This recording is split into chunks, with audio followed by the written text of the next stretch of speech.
Hello everybody, welcome back for another video. Hope you're all having a great day and that you are all doing well. To start things off, a 2019 report from the United Nations Universal Postal Union, or the UPU, has surfaced, citing the potential adoption of crypto assets like XRP.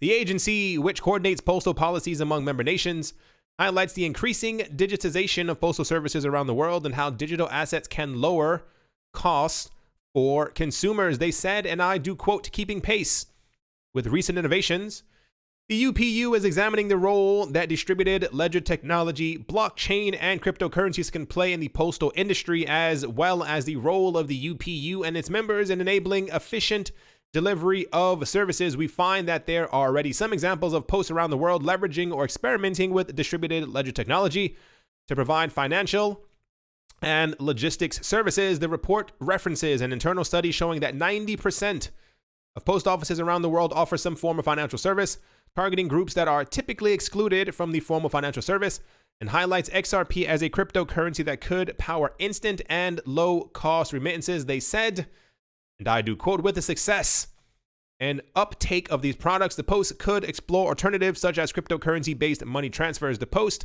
leveraging its extensive network of physical outlets, can play the role of cash merchants by examining or exchanging cryptocurrency for fiat currency for its customers. As shown in figure 1 below, a beneficiary, person B, receives cryptocurrency. We use Ripple XRP as an example. For person A, near instantaneously, person B then goes to the nearest post office where she is given local fiat at the spot rate in cash, or as a transfer to their Post bank account. This reduces transaction time and cost through the use of cryptocurrency, where transfers through the XRP network are near instantaneous. The ability to transact at the nearest post office, often in rural locations, also reduces the opportunity cost for person B. And here's the actual, they made a little photo of someone on a gigantic calculator, but they make sure to mention over and over that XRP is being used for the actual transfer of funds, which is quite interesting. This is not, if you've ever been into XRP, if you've ever done any actual research on XRP, you know that XRP is widely liked by the United Nations, by the International Monetary Fund, by the World Bank, by many other banks out there as well, for their transparency and their desire to be able to work with the mainstream banks users of the world. You know exactly what I'm trying to say. Very fascinating that a UN agency made sure to announce XRP multiple times. Still speculation, obviously, but why say XRP as opposed to just saying Bitcoin or like Postcoin or UN coin or some other example like that? I feel like every day there's just an enormous amount of speculation around Ripple and XRP and who they're working with and what they're doing. But it's always just speculation, and it kind of drives me completely insane because it's more like I want to just see someone announcing that they're using it. It's nice that they're talking about it, which could be a precursor for them potentially in the future announcing, hey, we've been testing this for quite a long amount of time and therefore we're going to use it. But I kind of just wanted to happen anyway.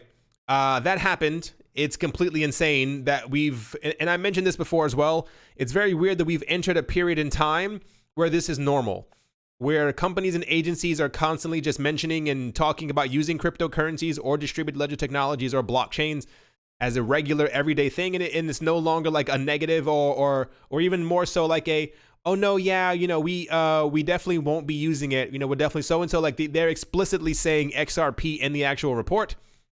Anyway, I thought that was kind of cool. I still have my own ideas of what I think is going to happen with XRP. You know what, since we're here, let's talk about it. I have a feeling that XRP is going to be used on the back end of a lot of things. I don't think that XRP is going to be something where people go into Starbucks and they're like, hey, I want to pay an XRP. I feel like the way that the world's infrastructure is building up behind cryptocurrencies, that if there's someone, let's say, especially as they're talking about the entire remittance stuff, I have a very strong feeling what's going to end up happening is, my opinion, is that if someone in Mexico is trying to send money to someone in Tokyo, that they'll give them the fiat and the transfer itself will actually occur in XRP behind the scenes. And then the other person on the other side will receive the fiat currency in their hands. But I feel like the actual remittance, the actual movement through the network will happen in XRP. I think a lot of people have mistaken XRP as something that's going to be used by people on a daily basis, i.e. it's on your phone and you scan it, you buy something with it. I want to buy a new Maserati, let me pay in XRP.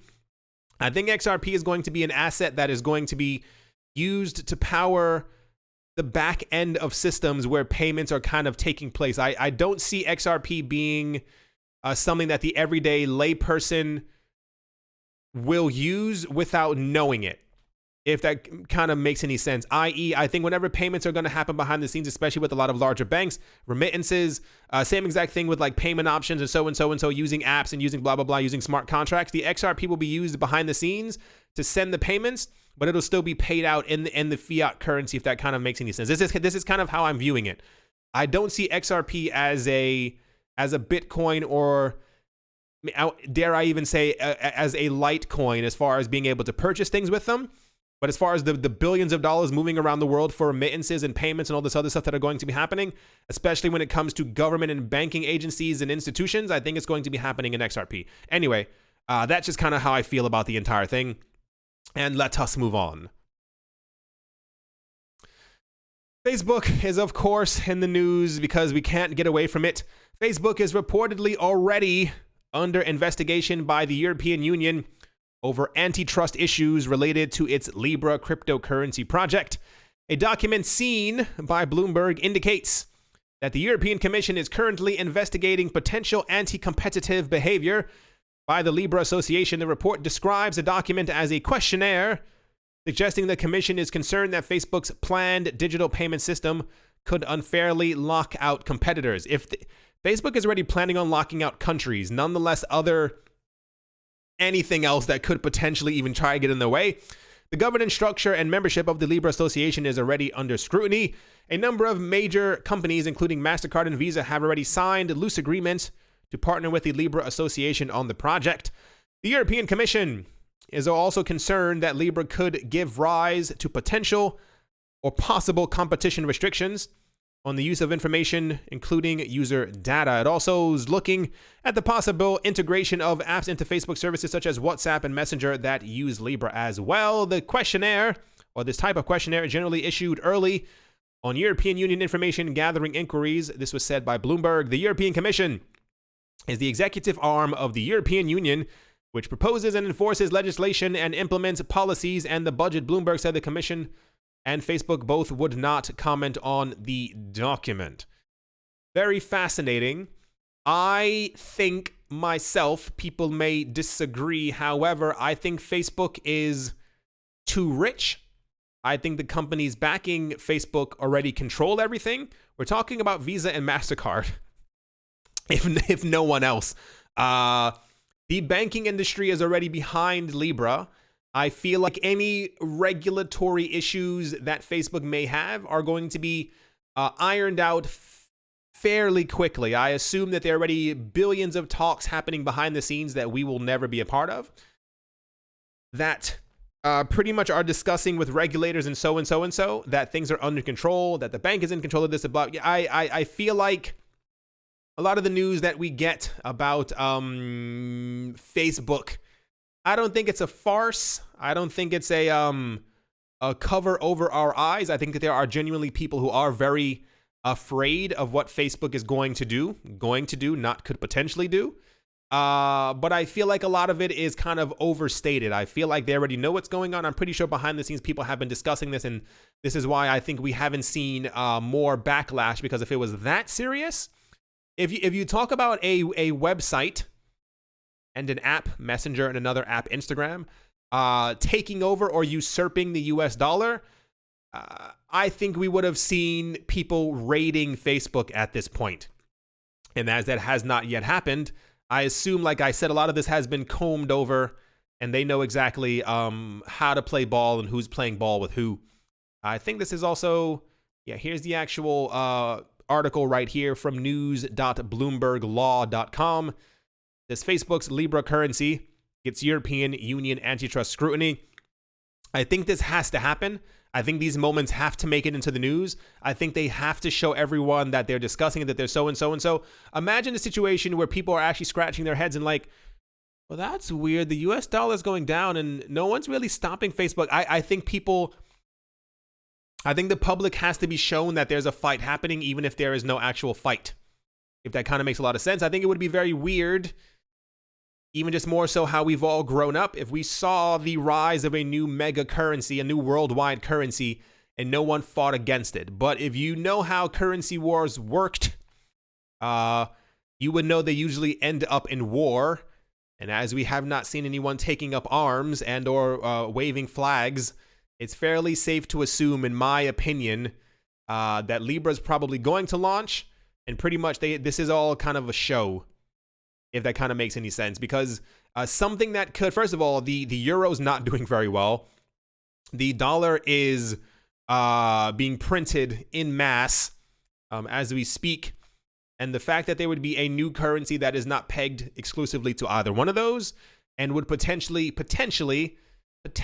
have the reach of 2.4 billion people on this planet, which I believe is probably more than the US dollar. You know, it's a red flag. It's a cause for concern. But as that concern, and I'm sure you've also noticed, remember all those Senate and congressional hearings and the politicians who were screaming at the top of their lungs until they were blue in the face about getting rid of Libra? You realize they're all silent now, right? So you kind of get what I'm saying. Anyway, tying directly, they are tied at the hip. Facebook-owned messaging service known as WhatsApp is purportedly in preliminary talks with multiple digital payment firms as well as state-owned banks to launch digital payment services in Indonesia. Reuters reported that they had learned of this development from anonymous sources on the 20th of August. According to the report, WhatsApp is currently negotiating with transportation booking services Gojek, mobile payment services provider Dana, fintech startup Ovo, and state bank-owned Mandiri. Bank Mandiri operates a digital wallet service per the report. WhatsApp's plans for Indonesia is to support payments through digital wallets in the region, according to the source by Reuters. The report further speculates that Facebook's dealings in Indonesia could become a template that they later use to dodge local regulations pertaining to ban on foreign digital wallets. Because how do you get around the ban is if you work with the local banks. If you get with the local banks and say, hey, this can be symbiotic. We can work with you, or we can even use your digital wallets and just simply list Libra on there. So we didn't make our own. We're using your own. You have the regulation. You have the paperwork. You're actually the bank that creates the laws. Just add our stuff inside of it. A Facebook spokesperson confirmed that WhatsApp was negotiating with financial partners in Indonesia, but declined to provide specifics. Of course, they said WhatsApp is in conversations with financial partners in Indonesia about payments. However, the discussions are in an early stage, and we do not have any further to share at this stage. I'm sure they do, but they cannot share that with us. What I think this is, or what it appears to be, is how Facebook is going to circumvent and or go around regulations. There are a number of countries who don't care for what Facebook is doing. I'm not sure if you've noticed when it comes to Libra, or have at least announced that they don't care what's going on. Way to get around this and to make sure that banks still have control is to simply add your software to their software. And, you know, you have the choice of the dollar, you have the choice of the yen, you have the choice of the euro, but Libra will also be there. And should people start using Libra more than other currencies, well, whose fault is that? It's not our fault. There's far too much. The people from Facebook aren't stupid. There's far too much money weighing on this. This is a potential $1 trillion cryptocurrency market at our feet that we're very close to. It may not seem so with the prices going down, but you realize that everyone in the world is trying to integrate cryptocurrencies or digital payments or XRP or the usage of Bitcoin or Ethereum, and the list goes on and on and on and on. I don't think that people from Facebook would have announced Libra if they already didn't have everything in check. I don't think that they would be Rather, even more so, I think that they're going around to different countries right now that we probably won't even know about, especially the countries who have forcefully, apparently come out against them. And they're pretty much saying this can be symbiotic. We're going to win. We have 2.4 billion people.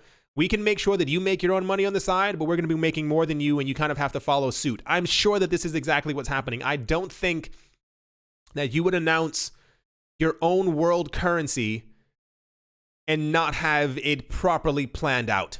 Anyway, this is what's going on. I'm sure this is going to continue, and I'm sure this is happening in many other countries around the world as well that we will probably never get news about.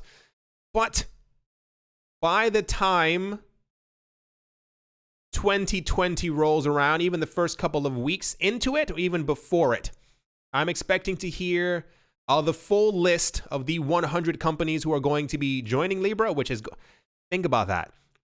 We know 28 at the moment. Imagine when we get the full 100. We know Visa, MasterCard, Uber, Lyft, PayPal, eBay. I think Santander is also one of them. Imagine if we end up getting there's 100.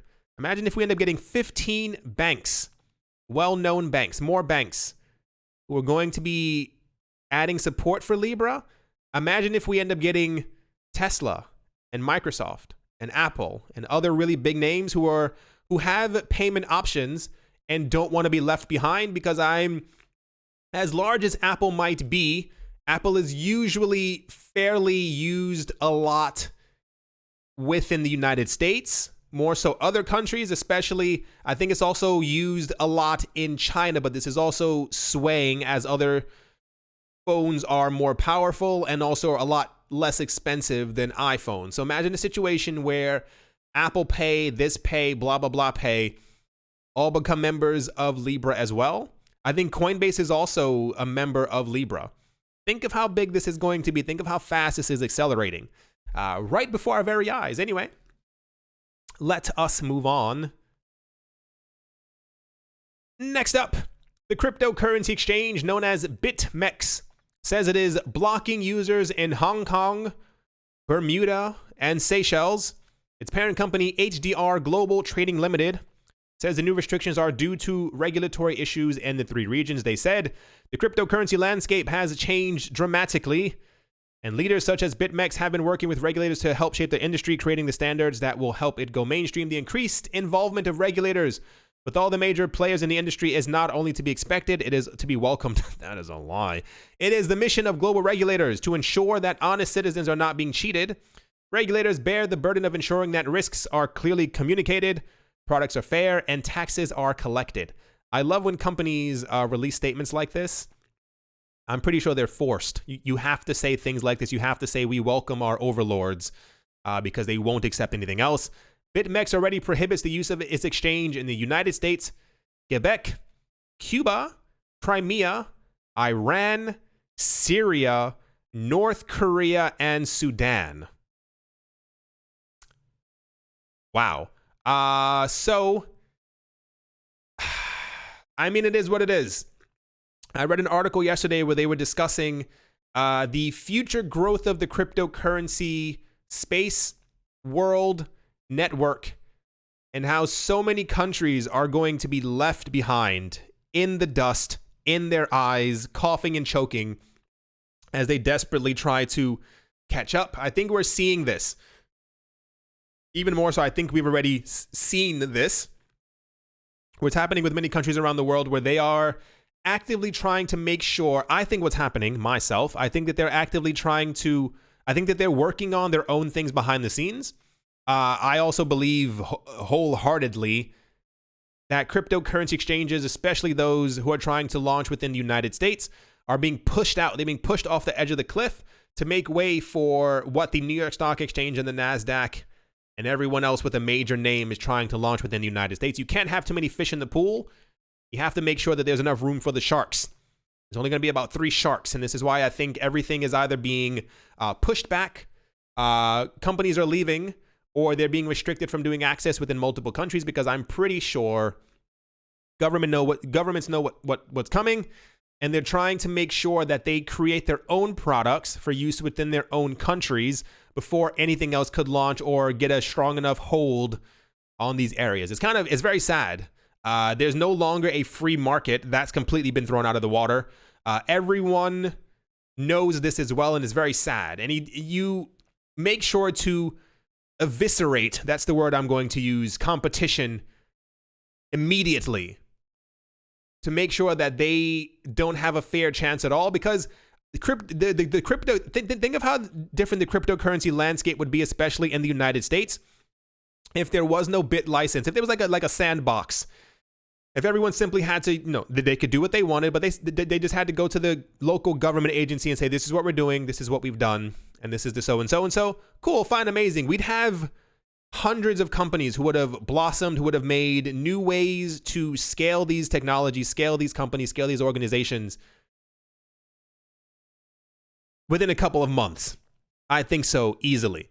But what we've seen is nonstop. Even imagine if we had something that was a 50% Bitcoin ETF, where half of it was just crypto and the other half was denominated in fiat. We've seen nothing. The entire time, they've made sure to constantly weed out anyone else who could be seen as competition. We had many other cryptocurrency exchanges and many other cryptocurrency platforms who could have done extremely well. They're all completely gone now. They've run out of funding. They couldn't find a bank within the US. They had no so-and-so. It's all coordinated. I don't understand how people don't see this.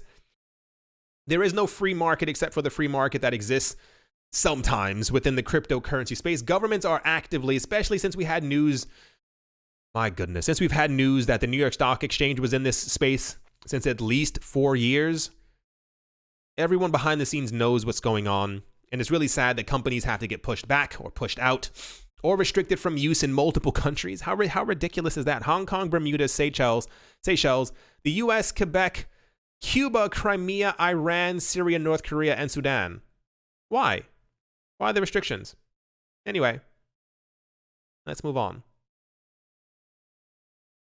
This one I find quite interesting. Nelson Minier, head of the over-the-counter trading and major cryptocurrency platform known as Kraken, has stated that the over-the-counter desk's trades per month have increased by a factor of 20 since the beginning of this year. Minier gave his remarks in an episode of the Blocks podcast, The Scoop. On the 20th of August, Minier further remarked that Bitcoin and Ether are the whales of our desk. Additionally, estimating that Bitcoin, Ether, Bcash, Monero, and Tether were the top 5 cryptocurrencies traded by volume. Minier also gave his projections on Bitcoin's price, saying, and I do quote, "I don't see demand for this asset going down, but I do know that supply is going to get cut in half." He said the year wrong. I assume they wrote it wrong. He said sometime in May 2020. And I think another thing I know about Bitcoin is that the higher price is the best marketing tool that we have. Fascinating that the over-the-counter markets continue to do incredibly well, that people are, and I wish we had proper numbers. I wish we could not even be a fly on the wall, because we still wouldn't be able to see what's happening inside the computer, but we could see exactly how much these people are buying.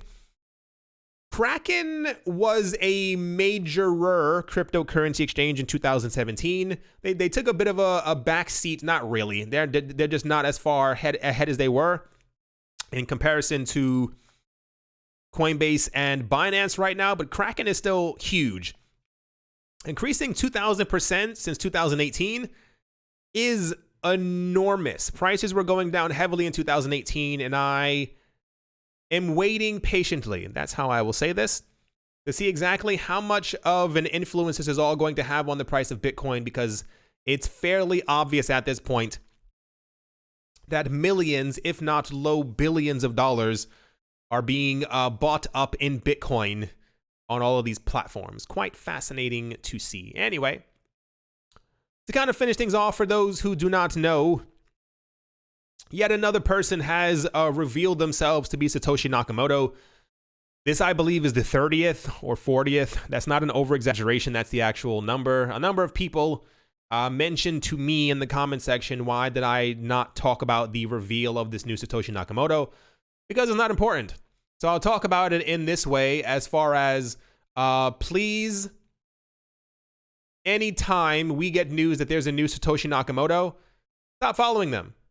Stop thinking about them. They're not Satoshi Nakamoto. No one knows who Satoshi Nakamoto is. or the group of people who are Satoshi Nakamoto, if they wanted to be revealed, they would have done so. If they wanted to have fame and fortune and make billions of dollars by going on television to tell them that they created the largest thing in the entire world, they would do it. They have not done so, and they're probably not going to do so. The person who did it this time, I believe, he is from Pakistan. His name is Bilal Khan.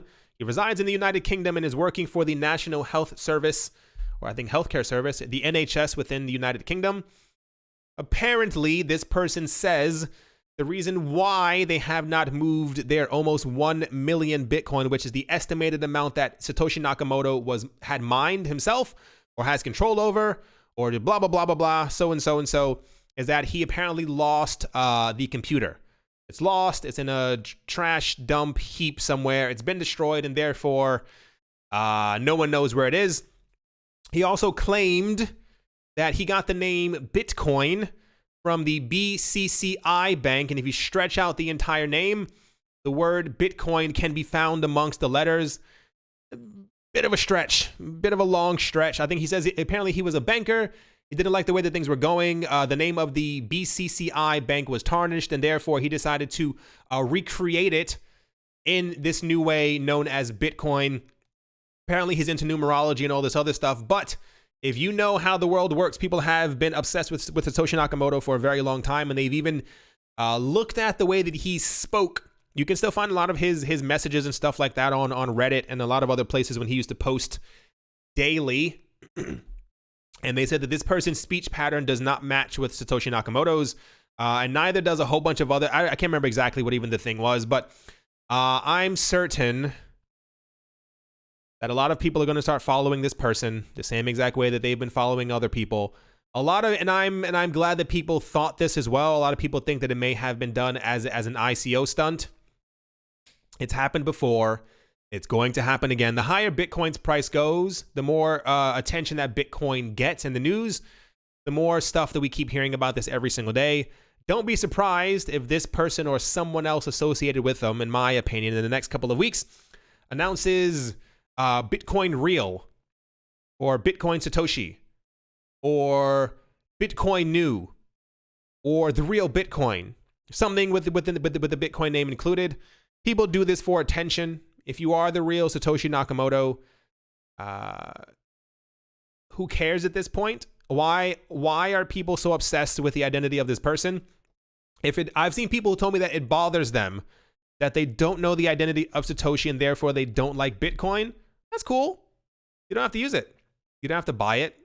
You don't have to obtain it. You don't have to even talk about it. You can even take the word Bitcoin out of your vocabulary. Why the madness surrounding this person? I understand that they are a fascinating person and or a bunch of people. Leave them alone. Let them sit in their corner by themselves. They created something that could potentially, or rather is already changing the world. And let's just give them that. Maybe they don't want to be known. As always, a very special thank you to my Patreon supporters. Miller hits chest every day and Kyle skips leg day. Minting coins, Jeremy Fox, Jim Gardner, Anthony Charles, Nick Mangialavori, Paxis, Crypto and Beer Shipmate, Vlad the Impaler, Richie Rich III, Nick Kanaya, Setsuna, Damian, Nicholas, One Earth, One Peace, One Love. Wow. Nicholas, One Earth, One Peace, One Love. Cryptopolis, Crypto Artist, Cold D3D, Nick Strange, Radio Central, Mechanic, JR, Milweezy, Adobo, Bankroll Network, Crypto Joe, 242 to the World, Wise Night Owl, Jared Schneider, Triple M and J, Woody and Daisy, Brady Niels, Master Ventures in Thailand, Mohan Maroni, and Professor Wally from Gunbot University. Thank you all very, very much for your support. At the moment, the market is still down. Not as bad as it could be. It looks like it is stabilizing, is the word I kind of want to throw out there. I would not be shocked if we went back up by the end of this day. I'm not saying that we're going to hit 11,000, but I would not be surprised if prices and certain coins were back again in the green. No real reason, again, at the moment, at the time of me making this video, for the prices to have gone down. However, this is the news that we have right now. Prices are in the red, and I assume they probably won't stay that way for much longer. Thank you all once again for watching and or listening, and I will definitely be talking to you all soon. See you.